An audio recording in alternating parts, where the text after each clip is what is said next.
pinasingawang isda ang lulutuin natin ngayon. Ito yung isda, binabad ko na sa asin na may tubig at asin. Binabad ko na sa tubig at asin para maalisan lang sa. Ngayon, lilinisin na natin. Ito.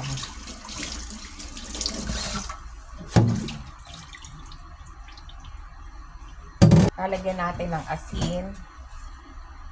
Konting asin lang. Lalagyan natin ng toyo namin.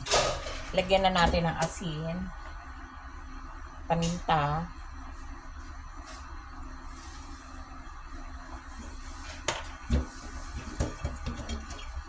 ito yung isda, nilagyan na natin ng toyo, kalamansi, at saka chili sauce.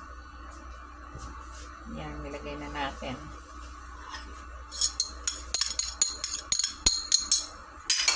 Ilagay natin pong side dish natin yung tokway, piniritong tokwa, tapos lagyan pa natin ng olive oil. Saka lutuin natin ng mga 15 minutes sa mahinang apoy.